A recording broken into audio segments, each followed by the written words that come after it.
So this year we've had some downtime for zombies, and I've taken this time to go back and go through Black Ops 3 and uncover Easter eggs that we never knew about. There have been a ton of out-of-map Easter eggs that Treyarch has put into zombies that we never made the connection to, and I've made some videos about that this year. I personally spoke to one of the Treyarch devs, and they confirmed that these are out-of-the-map Easter eggs, and these are intended for us to find and make the connections too, but I think a lot of us just haven't done that yet. We always think of Easter eggs as being something in-game and something we have to interact with to solve, and these out-of-maps are just a different kind of Easter egg.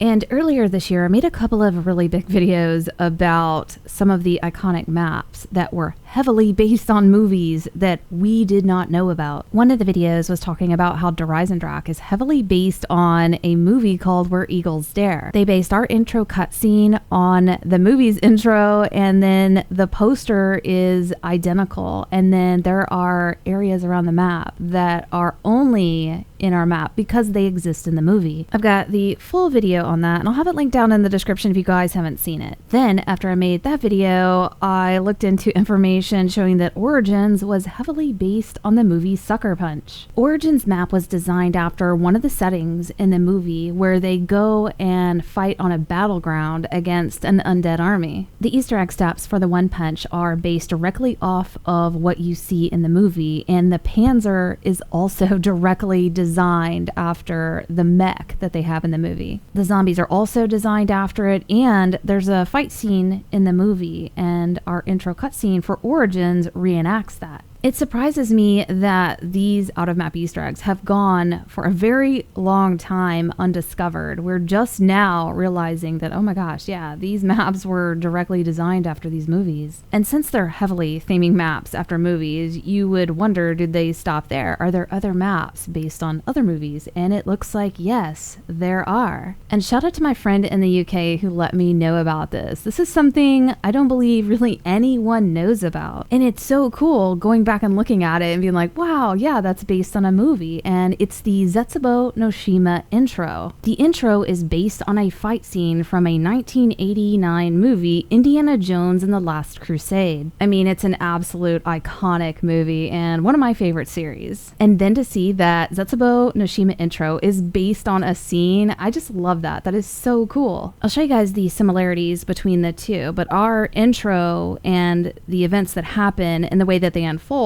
are exactly the same setting and same order as they are in the movie. And then there's also another little Easter egg from Indiana Jones and the Last Crusade that actually match up with Origins. And I'll show you guys that at the end of the video. On Zetsubou, the scene opens up. It's a stormy night out on the ocean and it's turbulent waves, and our crew is on a freighter and they're being held prisoner. You see Takeo get punched in the face by the leader of these people and then confronted, and then this guy pulls out the summoning key, which is a very rare artifact. Then, if you compare that to Indiana Jones' scene, you can see Indy, he's on a freighter in an ocean setting, and it's a rainy, stormy night, and you see him get punched in the face, and then here comes this leader of this group. He confronts Indy and then pulls out this important artifact. He holds it up and kind of shows it to him, a lot like the intro cutscene in Zetsubou No Shima with the summoning key. These two rare artifacts are a high point of interest for these people. Then right after that, a fight breaks out in the Indiana Jones scene, and you can see how the important artifact is